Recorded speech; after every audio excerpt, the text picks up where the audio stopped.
Hi, George here. And today I wanted to talk about what pictures you can and can't remove people from, depending upon whether or not you want to use AI. Earlier versions of Photoshop elements, if you don't want to go ahead and grab AI, are limited on what you can do. For instance, this picture over here, we can take out this girl on this left-hand side. We'll be doing that in this video. Fairly easy without using any AI tools. But over here in this picture, I couldn't take out either one of these people because the background is very complex, and I had to come back in and recreate a lot of stuff that I just don't have any reference for in the background. AI could do that, but we can't do that without using AI. So this would be an AI-only person removal project, whereas this one we can actually do here in Photoshop Elements without having any AI tools. Okay, let's go ahead and we'll lock this one up here. Now, before I show you this process here, I just wanted to remind you that I have a complete training course for Photoshop Elements, and it covers the whole program, including the Elements Organizer as well. And I'll put a link for that at the top of the description. Now, the first thing you'll want to do is to select the person you want to remove. And before we do that, let's go ahead and make a duplicate of our background layer. Right-click where it says background, choose duplicate, choose OK, and we'll hide the original. That's just a safety just in case. And over here, if we analyze this, notice that there's just a little bit of, looks like the end of the water right back here. It comes right against it. Actually, it doesn't even touch her top. So we're clear here. Everything in behind here is just going to be sky. And for the same over here, his hoodie is overlapping her image the whole way down, so she's not on top of this anywhere. This makes this a pretty easy, straightforward removal. All we have to do is to select her out and then fill in that area with some of this random sky stuff. So let's go ahead and do that. Now, in this particular instance, we'll have to be doing this by hand. If I use select subject, it would give me both of these selected. Let's just go ahead and we'll take a look at that. Select and subject, and let's see what we get. And as you can see here, it couldn't figure out the difference between these two people. So select subject is not going to work. So we'll go ahead and we'll use the polygonal lasso tool. And for this tool, let's zoom way in. And you want to have this set with feathering at 0, and then set this at a new selection right down here. And then simply follow along anywhere where she is being overlapped by something in the foreground, such as this rock in here is overlapping on top of her, so we can go right along the edge of the rock. We'll do the same thing when we get over there to his hoodie. His hoodie is in front, so we can go ahead and select along at that point. Now, when you're using this particular tool, make sure you don't click too fast. If you do, the selection is going to collapse on you. Sometimes it's really easy to make that mistake, and you'll just have to go back and start over again. Oftentimes, that's your only solution. Now, right here, because this little triangle, I'll just take this clear over to his image and work it up here so I don't have to worry about that little triangle piece matching anything. And let's just go around and carefully come in here and find the edge of his outfit.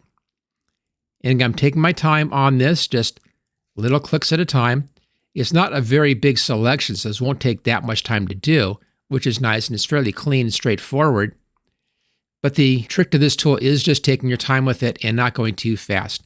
When you get up here, hold the spacebar down. Let's just pull the image down. You can see we're almost done with this already. There isn't that much to do. Again, not very critical, not a lot of stuff in here. When you get past the edge here, I'll take it out just a little bit further, like this. And then we can go up and around. There's a space bar again. And take it a little ways out from her figure like this. And clear back around and down to your beginning position, which is right there. And then Control 0 to fit screen. If you have Content Aware Fill, go up here to Edit, come down to Fill Selection, and use the Content Aware Fill. Leave everything else at their defaults. Choose OK. And then Photoshop Elements should go in and find everything, and it did a very poor job, as you can see here. Sometimes Content Aware Fill is just awful. Sometimes it works great, and I was hoping that it would. In this case, it didn't. So let's just Control Z. And the second way of doing this is using the Clone Stamp tool, and that's right here. When you're working with the Clone Stamp tool, you want to have a soft edge brush. You want to have it fairly large. I'll just use my right square bracket key. I have this real small here. I'll bring it up quite a bit like that. And then if you have any line where you can work from that line. In this case, I don't need to because that's all hidden just fine. It's only sky that needs to be replaced. So I'll come up here to the sky someplace. And I'll be working directly left to right. And that's because we have a perspective happening on our sky. As we look up here, it gets larger, more spread out. As we come down towards the horizon, it gets smaller, kind of scrunched in. So you want to be working left to right if you have a horizon line. And I'll start right over here. I also want to kind of follow that line in here a little bit, just bring that in. I'll start right here to begin with. Hold the Alt key down and click, and just bring that over here. And you can see there where this is going to be showing. That's the clone overlay. And then just paint in. You know, straight across, left to right. So a little bit there that I missed somehow. So you can come back here, choose it again, Alt click, and come in here and catch whatever that is. And then Alt click, and let's just come in here and grab that bit right there. Okay, Control D to deselect. And you may have some little issues. There's a little bit of a problem right here and right here. We can now zoom in on those and clean those up. So let's go over here and just freehand this. I'll click a little bit right in like that. Over here, I don't want to hit onto his jacket. So I'll come in here and make a quick little masked area right along this edge. And this is going to be a protection mask.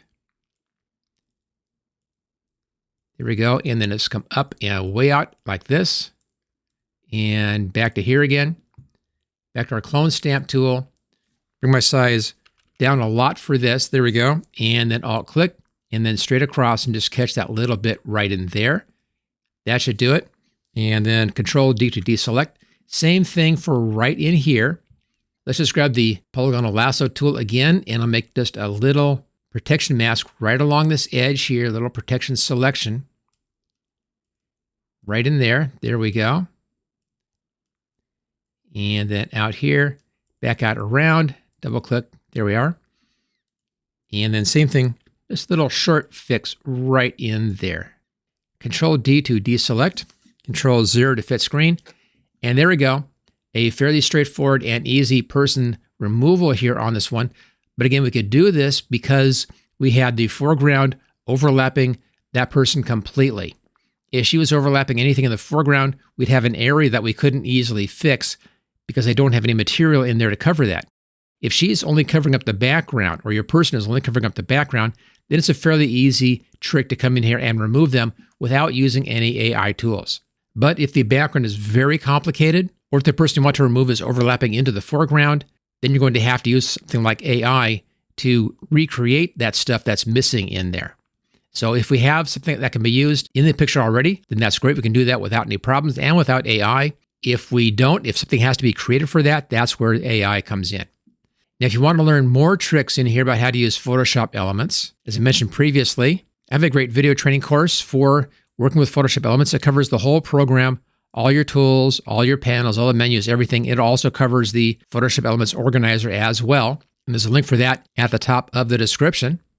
Now, if you like this video, make sure you hit that thumbs up. Also, make sure you click on subscribe, and I'll see you next time.